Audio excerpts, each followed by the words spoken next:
हमें तो अपनों ने लूटा, गैरों में कहां दम था, और मेरा परसेंटेज भी इसीलिए कम हुआ क्योंकि इंग्लिश में नंबर कम था। Hello students, welcome back to my channel Shubham lecturer, myself Shubham Goswami. आज का ये वीडियो उन सभी स्टूडेंट्स के लिए है जो इस बार 12th में हैं और जिनको बोर्ड एग्जाम 2023 देना है। देखिए, बहुत सारे ऐसे स्टूडेंट हैं जिनको इंग्लिश में कंफ्यूजन रहती है। वो कहते हैं सर मेरा हिंदी तो बहुत अच्छे से तैयार हो गया है, मैं हिंदी में 95 प्लस लेकर आऊंगा, लेकिन मेरा इंग्लिश में क्या होगा। तो आज का ये वीडियो आप लोग शुरू से लेकर लास्ट तक देखिएगा, क्योंकि इस वीडियो में मैं आपको बताऊंगा कि क्लास 12 इंग्लिश जो आपका है, ठीक है, इसमें कौन कौन से चैप्टर सबसे ज्यादा इंपॉर्टेंट हैं। अगर आप इन चैप्टर को पढ़ लेंगे तो आपको 100 में से, ठीक है, 100 में से 95 प्लस लाने से कोई नहीं रोक सकता, ठीक है। और इससे पहले भी मैं आपको बहुत सारे टॉपिक्स बता चुका हूं, उसको भी आप जाकर देख लीजिएगा, ठीक है। बहुत सारे स्टूडेंट हैं जिनकी तैयारी बिल्कुल भी नहीं हुई है, क्योंकि इंग्लिश जो है इतना इजी भी नहीं है जितना इजी आप समझते हैं, ठीक है। इसको ध्यान से समझेंगे, सब कुछ समझ में आ जाएगा। तो आज के इस वीडियो में मैं आपको बताऊंगा कि कम से कम दिनों में आपको इंग्लिश की तैयारी कैसे करनी है, ठीक है, सिर्फ 10 से 15 दिनों में। देखिए, अगर आप 10 से 15 दिन बोर्ड की तैयारी नहीं कर सकते तो आगे चलकर आप नीट, यूपीएससी इनकी तैयारी कैसे करेंगे। तो खुद को इतना मजबूत बनाइए कि जो छोटी छोटी ठोकरें हैं आपके जीवन में, जो कठिनाइयां हैं, उनसे आप लड़ सकें, ठीक है। नहीं तो ये छोटी छोटी ठोकरें ही आपको गिला देंगी। अगर आपके पास आलस होगा, नींद होगा, ये सब होगा तो आप गिर जाएंगे, ठीक है। तो आज के इस वीडियो को शुरू से लेकर लास्ट तक देखिएगा, बहुत इंटरेस्टिंग ये वीडियो है, क्योंकि इस वीडियो में 12th इंग्लिश के जितने भी महत्वपूर्ण चैप्टर हैं उनको मैं बताने वाला हूं, क्योंकि अब की बार हमें इंग्लिश में 90% प्लस पार करना है, यानी कि 100 में मिनिमम 90 प्लस, ठीक है। तो चलिए आज के इस इंटरेस्टिंग वीडियो को स्टार्ट करते हैं। आप लोग वीडियो को लाइक कर दीजिएगा, चैनल पर नए चैनल को भी सब्सक्राइब कर लीजिएगा, ताकि सभी वीडियो आपको टाइम से मिलते रहें, ठीक है। चलिए देखते हैं। सबसे पहले देखिए, मैं सबसे पहले ये बताऊंगा कि आपको क्या क्या आएगा। जैसे मैं चैप्टर्स बताने वाला हूं, ठीक है। अब इंग्लिश में चैप्टर किसमें है, प्रोज में चैप्टर्स हैं, पोएट्री में है, सप्लीमेंट्री में है। यानी कि इस वीडियो को अगर देखा जाए तो ये लिटरेचर पर बन रहा है, जो आपका 40 नंबर का सेक्शन डी आता है, ठीक है। सेक्शन डी जो होता है आपका 40 नंबर का होता है। इसमें आपके प्रोज के शॉर्ट क्वेश्चन, लॉन्ग क्वेश्चन रहेंगे, पोएट्री का एक स्टैंजा रहेगा और सेंट्रल आइडिया रहेगा, और सप्लीमेंट्री में भी 2 शॉर्ट आंसर और एक लॉन्ग क्वेश्चन रहेगा। यानी कि टोटल मिलाया जाए तो 40 नंबर का सेक्शन डी होता है, 40%, लगभग आधा, ठीक है। तो क्यों ना हम इसको अच्छे से तैयार कर लें। तो आज के इस वीडियो में सभी इंपॉर्टेंट चैप्टर्स को मैं बताऊंगा, ठीक है। तो देखिए, सबसे पहले हम देखेंगे कि शॉर्ट आंसर टाइप क्वेश्चन किस चैप्टर से आएंगे। ये टोटल कितने नंबर के आते हैं। देखिए, 8 नंबर का आएगा आपका प्रोज में, 8 नंबर का सप्लीमेंट्री में, यानी कि 16 नंबर का ये रहेगा, ठीक है। लॉन्ग क्वेश्चन कितने नंबर का रहेगा, ये रहेगा 14 नंबर का, 7 प्रोज में, 7 सप्लीमेंट्री में, ठीक है। पोएट्री स्टैंजा जो है ये आपका 6 नंबर का रहेगा, और सेंट्रल आइडिया आपका 4 नंबर का रहेगा। टोटल जोड़िए 16 और 14 कितना होगा, 30, और 6 4 10, यानी कि 30 और 10 कितना हुआ, 40 नंबर का क्वेश्चन मैं इस वीडियो में बताने वाला हूं। अब आपको बुक लेना है और बुक से कहना है तुम दिल की धड़कन में रहती हो, ठीक है। मतलब जैसे आप लोग गाना सुनते हैं ना, अब आप बुक लेकर उसको कहिए, क्योंकि अगर बुक आप पर इंप्रेस हो गई तो आप बहुत अच्छा नंबर ले आएंगे, ठीक है। अब इंप्रेस करने को मैं नहीं कह रहा हूं, ठीक है। आप लोग बुक को अब ध्यान दीजिए, क्योंकि ज्यादा समय आपके पास है नहीं, अब आपको तैयारी करना होगा। कुछ चैप्टर में लेकर आया हूं इंपॉर्टेंट, इसको पढ़ लेंगे, आपका 40 नंबर क्लियर हो जाएगा, ठीक है। सबसे पहले देखते हैं क्या है। देखिए, सबसे पहले है प्रोज। प्रोज में कौन कौन से चैप्टर इंपॉर्टेंट है, क्योंकि देखिए प्रोज से, सिर्फ प्रोज से 15 नंबर के क्वेश्चन आते हैं। अब हम 15 नंबर ऐसे तो जाने नहीं देंगे, क्योंकि अब की बार हमें 95 प्लस पार करना है, तो 15 नंबर हम फ्री में नहीं जाने देंगे, इसको हम लेकर रहेंगे, ठीक है, चाहे जिस तरह मुझे लेना पड़े, ठीक है। तो देखिए, सबसे पहले इसमें 4 चैप्टर सबसे ज्यादा इंपॉर्टेंट हैं। वो 4 चैप्टर कौन कौन से हैं देखिए।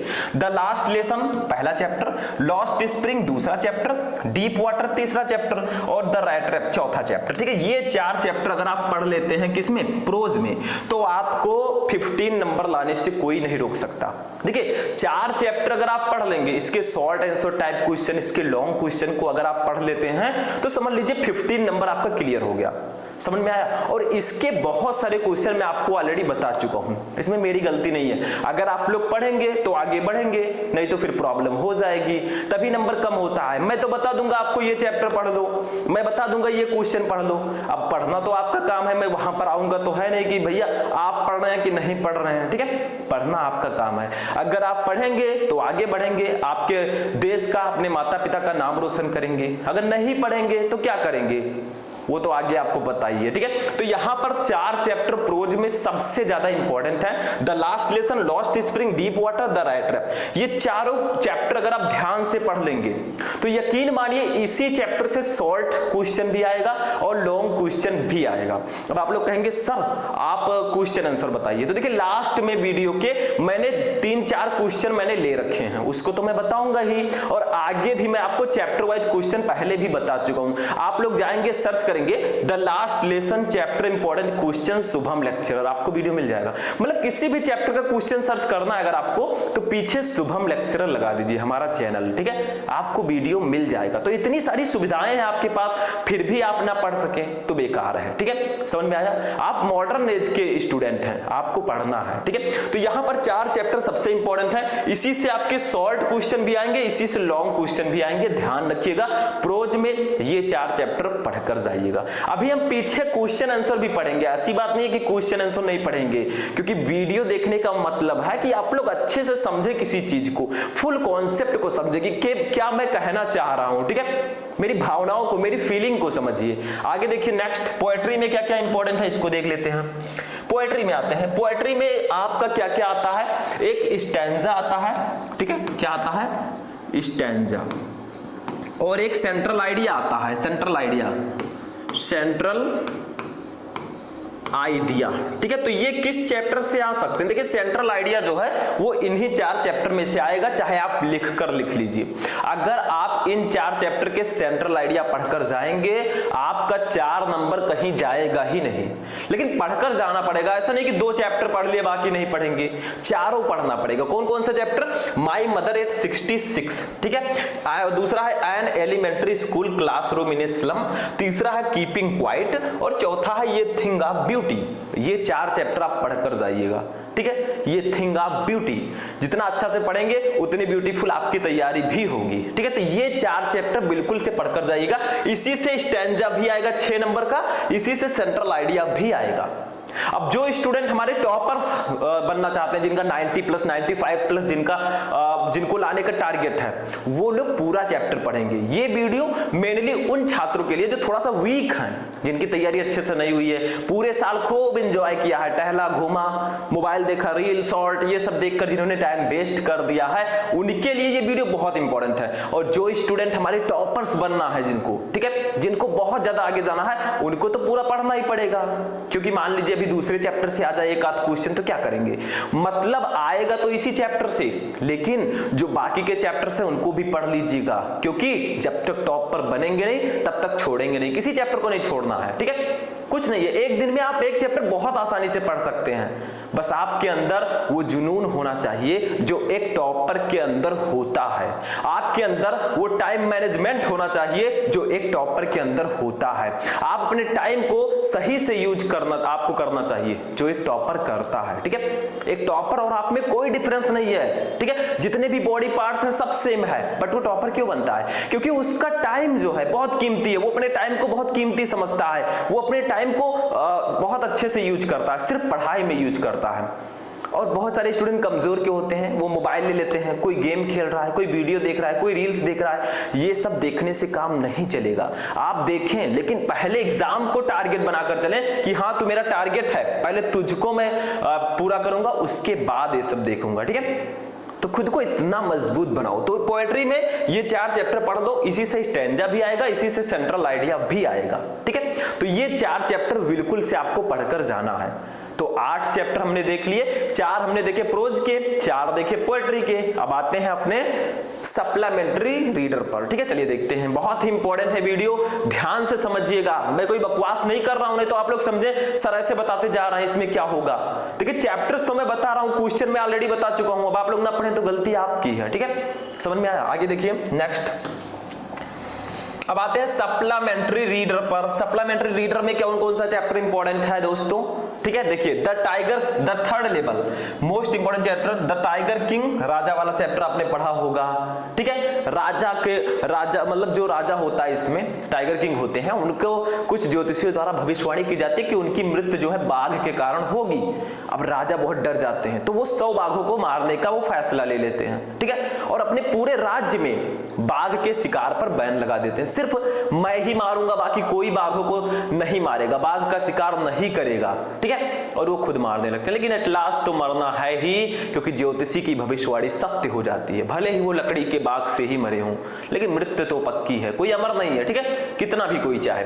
उसके बाद में तीसरा journey to the end of the earth, यानी कि अपना जो पृथ्वी है, ठीक है, इसके अंत तक की यात्रा की है, ठीक है, कमला दास ने। तो ये बहुत इंपॉर्टेंट है। नेक्स्ट देखिए द एनिमी, ये चारों चैप्टर। तो वो सप्लीमेंट्री रीडर में भैया ये 4 चैप्टर पढ़ लीजिए। सप्लीमेंट्री रीडर भी 15 नंबर का आता है, सेम प्रोज की तरह। इसमें भी 2 शॉर्ट रहेंगे, एक लॉन्ग क्वेश्चन रहेगा, 15 नंबर, ठीक है। 8 नंबर आपका शॉर्ट आंसर टाइप क्वेश्चन और 7 नंबर आपका लॉन्ग क्वेश्चन, ठीक है। तो टोटल 15 मार्क्स होंगे। अब इसमें भी 4 chapter, 4 chapters is most important. The third level, the tiger king, journey to the end of the earth and the enemy, ठीक है। इन चारों को पढ़ लीजिएगा और इन चारों को क्वेश्चंस मैं आपको ऑलरेडी बता चुका हूं, सर्च कीजिए सब मिलेगा, ढूंढोगे तो मिल जाएगा, ठीक है। सुना होगा आपने, जितना ज्यादा आप सर्च करते हैं आपके अंदर वो एक्साइटमेंट होनी चाहिए किसी चीज को सीखने की, तभी आप आगे जा पाएंगे, ठीक है। कुछ भी सीखना है, कुछ भी पढ़ना है, आपके अंदर एक्साइटमेंट होनी चाहिए कि हाँ ये वाला न्यूमेरिकल नहीं लग रहा है, इसको मैं लगा के रहूंगा, ये चैप्टर मुझे नहीं याद हो रहा है, इसको मैं पढ़कर रहूंगा, ठीक है। तो एक टारगेट बनाएंगे, एक जुनून आपके अंदर होगा, तभी आप अच्छे से स्टडी कर पाएंगे, ठीक है। समझ में आया? चलिए आगे बढ़ते हैं। नेक्स्ट टॉपिक बहुत इंपॉर्टेंट। तो 12 चैप्टर तो मैंने आपको बता दिया कि कौन कौन से 12 चैप्टर सबसे ज्यादा इंपॉर्टेंट है, ठीक है। अब इन 12 चैप्टर को पढ़ लेंगे तो भैया 40 नंबर, जिसको कहते हैं 40 मार्क्स, ठीक है, ये आपका कहीं जाएगा ही नहीं, ये वाला। लेकिन जो हमारे टॉपर्स स्टूडेंट हैं उनको पूरा पढ़कर जाना है और ये 40 मार्क्स इसी में से आएंगे, चाहे टॉपर हो चाहे कमजोर हो, ये 12 चैप्टर पढ़ लेगा 40 मार्क्स आपका क्लियर हो जाएगा। लेकिन इन 12 चैप्टर को बहुत ही अच्छे से पढ़ना है, ऐसा नहीं कि थोड़ा सा पढ़ा पर रख दिया, यार मन नहीं कर रहा पढ़ने का, यार क्या करें अब बताओ, ठीक है। तो ये सब नहीं करना, आपको अच्छे से पढ़ना है। मन नहीं कर रहा है, मन को शांत कीजिए, आप मेडिटेशन कीजिए, योगा कीजिए, मन शांत रहेगा, ठीक है। लेकिन पढ़िए, you have to study too much, a lot of too much, आपको बहुत ज्यादा स्टडी करना है यार, क्योंकि जिंदगी में कुछ करना है, ठीक है। अगर कर जाओगे तो इतिहास के पन्ने में आपका नाम होगा, नहीं कर पाओगे तो सिंपल लोग तो बहुत सारे पढ़े हैं यार, क्या कर रहे हैं, वो आते हैं जिंदगी जीते हैं और चले जाते हैं। जिंदगी एक फैशनेबल तरीके से जिए, ठीक है, कि लोग देखें तो कहें इतिहास में आपका नाम हो, कुछ ऐसा कर जाइए। तो पढ़िए, पढ़ेंगे तभी आगे बढ़ेंगे। मैंने बताया था आपको, education is the most powerful weapon which you can use to change the world, यानी कि शिक्षा एक ऐसा हथियार है जिसका प्रयोग करके आप पूरे संसार को बदल सकते हैं। फिर ये बोर्ड एग्जाम क्या चीज है ना। तो इस प्रकार से पढ़िए, ठीक है, मैं समझा रहा हूं आप लोगों को। चलिए ये हो गया हमारा 12 चैप्टर तो समझ में आ गया, कोई प्रॉब्लम तो नहीं है आप लोगों को, होनी भी नहीं चाहिए, ठीक है। अब आते हैं कुछ क्वेश्चन भी देख लेते हैं भैया, क्योंकि क्वेश्चन अगर देख लेंगे तो ज्यादा अच्छा रहेगा। ये क्वेश्चन है हमारा, देखिए द लास्ट लेसन चैप्टर से क्वेश्चन है। मैं पहले भी बता चुका हूं, मैं ये नहीं कहूंगा कि हाँ ये क्वेश्चन नया क्वेश्चन है, इसको शायद मैं पहले भी बता चुका हूं। ये क्वेश्चन आपको भी पता होगा, जो हमसे रेगुलर पढ़ते हैं वो इस क्वेश्चन का आंसर उनके जुबान पर होगा। अभी पूछ ले तो बता देंगे। कितने लोगों को पता है कमेंट करके बता दीजिएगा मुझे, मैं जान जाऊंगा कि आपको ये क्वेश्चन पता है। देखिए क्वेश्चन क्या है, व्हाट डिड एम हेमल से अबाउट द फ्रेंच, यानी कि एम हेमल ने फ्रेंच भाषा के बारे में क्या कहा। देखिए उन्होंने तारीफ की, जैसे हमसे कोई हिंदी भाषा के बारे में पूछे तो हम कहेंगे हिंदी जो है हमारी राष्ट्रभाषा है, हिंदी बहुत बहुत सुंदर भाषा है। ऐसे इनका फ्रेंच है, इनकी मातृभाषा फ्रेंच है, तो ये फ्रेंच के बारे में खूबसूरत कहेंगे, बहुत अच्छा कहेंगे, वो तो अभी हम देखेंगे, ठीक है। तो देखिए व्हाट डिड एम हेमल से अबाउट द फ्रेंच लैंग्वेज, यानी कि एम हेमल ने फ्रेंच भाषा के बारे में क्या कहा, फ्रेंच के बारे में क्या कहा।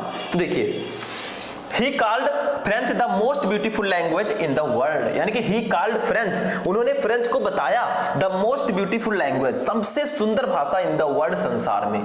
तो उन्होंने फ्रेंच भाषा को दुनिया की सबसे खूबसूरत भाषा कहा, कि जो हमारा फ्रेंच लैंग्वेज है वो सबसे खूबसूरत भाषा है। क्यों कहा? क्योंकि फ्रेंच भाषा जो है उनकी मातृभाषा थी, जैसे हमारी राष्ट्रीय भाषा हिंदी है तो हम लोग हिंदी को बहुत अच्छा बोलेंगे, अब इनका फ्रेंच है तो ये फ्रेंच को बोलेंगे। ठीक है, समझ में आया? अपनी अपनी। ठीक, चलिए आगे देखते हैं। ही सैड, उन्होंने बताया दैट कि इट वाज द क्लियरेस्ट, या सबसे स्पष्ट and the most logical language, और सबसे तार्किक भाषा है। तो उन्होंने बताया कि जो फ्रेंच भाषा है ये सबसे स्पष्ट, क्लियरेस्ट मतलब होता है स्पष्ट, ठीक है, एंड मोस्ट लॉजिकल लैंग्वेज, और सबसे तार्किक भाषा है। तो उन्होंने फ्रेंच के बारे में थोड़ी और तारीफ की, उन्होंने कहा जो फ्रेंच भाषा है ये है सबसे स्पष्ट और सबसे तार्किक भाषा है, लॉजिकल लैंग्वेज। तो एक बार फिर से देखते हैं क्या है। What did M say about the French, यानी कि एम हेमल ने फ्रेंच के बारे में क्या कहा? तो he called French the most beautiful language in the world, उन्होंने फ्रेंच को दुनिया की सबसे खूबसूरत भाषा कहा। He said that it was the clearest and the most logical language, उन्होंने ये भी कहा कि यह दुनिया की सबसे स्पष्ट और सबसे तार्किक लैंग्वेज है, सबसे तार्किक भाषा है। बस हो गया, ठीक है, हो गया, समझ में आ गया? कोई प्रॉब्लम नहीं होनी चाहिए यार, तुम लोग हमसे पढ़ रहे हो। अब जो बच्चे यहां तक आ चुके होंगे पढ़ते पढ़ते, वो समझ लीजिए बहुत तेज बच्चे हैं, वो अच्छे से पढ़ रहे हैं, और जो बच्चे जो है वीडियो को कट करके चले गए होंगे, समझ लीजिए उनका काम हो गया। ठीक है, वो रह जाएंगे 70 और 75 में। लेकिन आपको टॉपर बनना, जो यहां तक आए हैं कमेंट कर दीजिएगा कि सर मैंने ये क्वेश्चन पढ़ लिया। ठीक है, तो मुझे लगेगा कि हाँ आप लोग अच्छे से लास्ट तक वीडियो देख रहे हैं। ठीक है, आगे देखिए सेकंड क्वेश्चन देखते हैं। सेकंड क्वेश्चन देखिए, ये हमारे लॉस्ट स्प्रिंग चैप्टर से है। What is Saheb looking for in the garbage dumps, यानी कि साहेब जो है वो कूड़े के ढेर में क्या ढूंढ रहा है? Where is he and where has he come from, वह कहां है और कहां से आया है। ठीक है, अब ये क्वेश्चन भी आपको पता होगा, जो हमारे प्यारे प्यारे स्टूडेंट्स हैं जिनको नंबर बहुत अच्छा लाना है वो ये क्वेश्चन जानते होंगे। देखिए क्वेश्चन क्या है, what is Saheb looking for in the garbage dumps, Saheb कूड़े के ढेर में क्या ढूंढ रहा था? कूड़े के ढेर में वो क्या ढूंढ रहा था? क्योंकि वो एक रैग पिकर था, कूड़ा बीनने वाला था, तो कूड़े के ढेर में ही ढूंढेगा। ठीक है, किसी दुकान में तो ढूंढेगा नहीं। आगे देखो, where is he and where has he come from, वह कहां है और कहां से आया है। तो इसको भी जान लेते हैं, थोड़ा सा यार डीपली समझिए किसी चीज को। देखिए साहेब इज, ये देखिए साहेब इज ये रैग पिकर, साहेब एक कूड़ा बीनने वाला है। ठीक है, यानी कि साहेब जो है कूड़े बीनता है, जैसे आसपास कहीं कूड़ा पड़ा है उसको उठा लेगा, उसमें वो सोचेगा कि कोई मूल्यवान वस्तु हमें मिल जाए, शायद 5 का सिक्का, 10 का नोट मिल जाए, 20 का नोट मिल जाए, कहीं कोई लोहे की वस्तु मिल जाए जिसको बेचकर हम पैसे ले सकें। क्योंकि कूड़े बीनने वाले को कुछ बड़ा, कुछ अलग करने की तलाश रहती है। जैसे वो कागज तो उसको मिल ही रहा है, वो तो सस्ता रहता है, अभी लोहा मिल जाए 2-4 किलो तो उसको और थोड़ा रुपए मिल जाएंगे, 100-200 का नोट मिल जाए और खुश हो जाएगा। मतलब कुछ मोर देन मोर उसे पाने की चाहत रहती है कि और कुछ अच्छा मुझे मिले। ठीक है, सबको रहती है। जैसे आप लोग पढ़ रहे हैं तो आप लोग सोचते हैं कुछ और अच्छा पढ़ें, कुछ और उससे भी अच्छा पढ़ें ताकि हम टॉपर बन जाएं, कुछ ऐसा पढ़ें जो बोर्ड एग्जाम में फंस जाए, आ जाए। ठीक है, तो कुछ ना कुछ हमें फाइंडिंग मोर देन मोर, हमें ज्यादा से ज्यादा पाने की चाहत रहती है, कोई भी होगा। ठीक है, समझ में आया? तो देखिए साहेब इज ए रैग पिकर, साहेब एक कूड़ा बीनने वाला है। He is looking for gold in the garbage dumps, वह कूड़े के ढेर में क्या ढूंढ रहा है? गोल्ड, सोना ढूंढ रहा है। अब आप लोग कहेंगे सर सोना ढूंढ रहा है, कूड़े में सोना कौन फेंकेगा? देखिए सोने का मतलब यहाँ पर आप लोग समझे नहीं, बहुत सारे स्टूडेंट समझ गए होंगे। देखिए सोने का मतलब है कुछ ऐसी चीजें ढूंढ रहा है जिसके बदले उसे अच्छे खासे पैसे मिल सके, क्योंकि उसके लिए कोई मूल्यवान छोटी मोटी वस्तुएं ही उसके लिए काफी है। एक गरीब के लिए 100-200 रुपए बहुत है, और एक अमीर क्या करता है, उसको ऐसे उड़ा देता है, सिर्फ गाड़ी की तेल डलाने में वो उड़ा देता है 500-600 रुपए एक दिन में। ठीक है, तो गरीब जो होता है वो पैसे की वैल्यू समझता है, और अमीर तो उनके पास पैसे आ ही रहे हैं, कोई प्रॉब्लम नहीं है। ठीक है, तो यहां पर वो कूड़े के ढेर में सोना ढूंढ रहा है। सोने का मतलब मूल्यवान वस्तुओं से है, कुछ ऐसी वस्तु से मिल जाए जिसके बदले में उससे पैसे मिल सके, वो किसी सोने से कम नहीं है उसके लिए। समझ में आया? तो he is looking for gold in the garbage dumps, वह कूड़े के ढेर में सोना ढूंढ रहा है। Presently he is in Delhi, यानी कि अभी तो वो दिल्ली में है, but he has come from from Bangladesh, लेकिन वो बांग्लादेश से आया है। देखिए प्रेजेंटली, ठीक है, इस समय वर्तमान में वो दिल्ली में है, ही इज इन दिल्ली, लेकिन कहां से आया है? देखिए he has come from Bangladesh, वह बांग्लादेश से आया। तो क्वेश्चन आपका था कि what is Sahab looking for in the garbage dumps, Sahab कूड़े के ढेर में क्या ढूंढ रहा है? Where is he and where has he come from, वह कहां है और कहां से आया है। ठीक है, तो देखिए आंसर एक लाइन में देखते हैं हम। साहेब इज ए रैग पिकर, साहेब कूड़ा बीनने वाला है। He is looking for gold in the garbage dumps, वह कूड़े के ढेर में सोना ढूंढ रहा है। Presently he is in Delhi, वर्तमान में वह दिल्ली में है। ही हैज कम फ्रॉम बांग्लादेश, वह बांग्लादेश से आया है। ठीक है, यानी कि वो बांग्लादेश से आया। बांग्लादेश कंट्री आपको पता होगा हमारा पड़ोसी देश, जैसे पाकिस्तान है, चीन है, नेपाल है, वैसे बांग्लादेश भी है। ठीक है, सभी को पता होगा। बहुत सारे स्टूडेंट तो मैच भी देखते होंगे, ठीक है, उसमें से बहुत सारे हाँ। तो चलिए आगे बढ़ते हैं, मैच के बारे में मत सोचिए क्योंकि अभी आप पढ़ाई कर रहे हैं, यू हैव टू स्टडी। ठीक है, देखिए third question, what makes the city of Firozabad famous, ये भी लॉस्ट स्प्रिंग से चैप्टर से रिलेटेड है। यानी कि फिरोजाबाद शहर किस चीज के लिए प्रसिद्ध है? What makes the city of Firozabad famous, यानी कि फिरोजाबाद शहर को कौन प्रसिद्ध बना रहा है, यानी कि वो किस चीज के लिए फेमस है? ऐसा क्या होता है वहां पर, बताइए, आप लोग बताइए। चलिए आगे बढ़ते हैं, देखते हैं। देखिए Firozabad is famous for glass blowing industry, यानी कि फिरोजाबाद जो है वो ग्लास ब्लोइंग इंडस्ट्री के लिए प्रसिद्ध है। ग्लास ब्लोइंग इंडस्ट्री का मतलब क्या होगा? चूड़ी बनाने वाले उद्योग के लिए वो फेमस है। यानी कि फिरोजाबाद में चूड़ियां बहुत ज्यादा बनाई जाती हैं। चूड़ी क्या होता है पता है?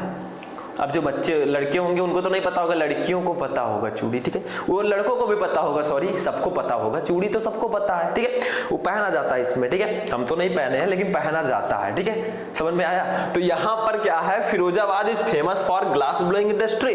फिरोजाबाद जो है वो चूड़ी बनाने वाले उद्योग के लिए फेमस है, क्योंकि वहां पर लगभग हर एक परिवार चूड़ी बनाने के काम में लगा हुआ है। ठीक है, उसी में से मुकेश भैया भी हैं, इसमें हम चैप्टर में पढ़े होंगे, हम पढ़ेंगे, लेकिन इसमें शायद क्वेश्चन में उनका नाम नहीं लिया गया। देखिए क्या है, एवरी अदर फैमिली, वहां का हर एक परिवार हियर इज एंगेज्ड, लगा हुआ है इन मेकिंग बैंगल्स, यानी कि चूड़ी बनाने के काम में। तो वहां का हर एक परिवार चूड़ी बनाने के काम में लगा हुआ है, यानी कि हर एक फैमिली वहां पर चूड़ी बनाने का काम करती है, क्योंकि उसमें बेनिफिट है। वो लोग सोचते हैं कि चूड़ी बनाने के काम में बहुत ज्यादा बेनिफिट है, इसीलिए सब लोग चूड़ी बनाने में ही लगे हैं। ठीक है, आगे देखिए, it is famous for its bangles, या अपने चूड़ियों के लिए फेमस है। फिरोजाबाद जो है ये अपनी चूड़ियों के लिए फेमस है। ठीक है, ज्यादातर चूड़ियां फिरोजाबाद में ही बनती हैं। ठीक है, जो हमारे यहाँ की लड़कियां, औरतें, ठीक है, महिलाएं पहनती हैं चूड़ियों को। ठीक, समझ में आया? तो ये तीसरा क्वेश्चन फिर से देखते हैं, what makes the city of Firozabad famous, यानी कि फिरोजाबाद शहर किस चीज के लिए प्रसिद्ध है? तो Firozabad is famous for glass blowing industry, Firozabad चूड़ी बनाने वाले उद्योग के लिए फेमस है। Every other family here is engaged in making bangles, यहाँ का हर एक परिवार चूड़ी बनाने के काम में लगा हुआ है। It is famous for its bangles, यह अपने चूड़ियों के लिए फेमस है, चूड़ियों के लिए ये शहर फेमस है। ठीक है, तो ये भी हो गया मेरे दोस्त, हो गया, बस खत्म, टाटा बाय बाय। ठीक है, तो ये आपके थे कुछ महत्वपूर्ण चैप्टर्स, यानी कि आपके क्लास 12 इंग्लिश के 12 मोस्ट इंपोर्टेंट चैप्टर्स। ठीक है, यानी कि 12 महत्वपूर्ण चैप्टर मैंने आपको बताया। ठीक है, और मैंने 3 शॉर्ट आंसर टाइप क्वेश्चन भी आपको लास्ट में बताया, ताकि आपका ये वीडियो और ज्यादा इंटरेस्टेड हो जाए, आपके लिए बहुत ज्यादा हेल्पफुल हो जाए। ठीक है, तो आज का ये इंटरेस्टेड वीडियो कैसा लगा सबसे पहले आप लोग कमेंट बॉक्स में बताइएगा, क्योंकि ये वीडियो बहुत ज्यादा इंपॉर्टेंट है 12th वाले स्टूडेंट्स के लिए जिनको बोर्ड एग्जाम देना है, क्योंकि ये 12 चैप्टर आप पढ़कर जाएंगे, आपका जो लिटरेचर है 40 मार्क्स का, 40 नंबर का, वो क्लियर हो जाएगा। मैं हमेशा कोशिश करता हूं अपने स्टूडेंट्स को कुछ नया देने के लिए, कुछ अच्छा देने के लिए, ताकि वो तैयारी अच्छे से कर सके, वो टॉपर बन सके। ठीक है, क्योंकि आप हमारे साथ जुड़े हैं, हम चाहते हैं कि आप लोग बहुत आगे जाएं। तो आज का ये इंटरेस्टिंग वीडियो यहीं पर फिनिश होता है। कैसा लगा आपको ये वीडियो? अच्छा लगा होगा तो लाइक कर दीजिएगा, अपने दोस्तों के साथ भी शेयर कर दीजिएगा, ताकि उनको भी इसका बेनिफिट मिल सके। और जितने भी स्टूडेंट चैनल पर नए हो, चैनल को सब्सक्राइब कर लेंगे, ताकि ऐसे ही इंटरेस्टेड वीडियो आपको टाइम से मिलते रहें। तो चलिए हम मिलते हैं किसी नेक्स्ट वीडियो में नेक्स्ट टॉपिक के साथ, तब तक के लिए जय हिंद।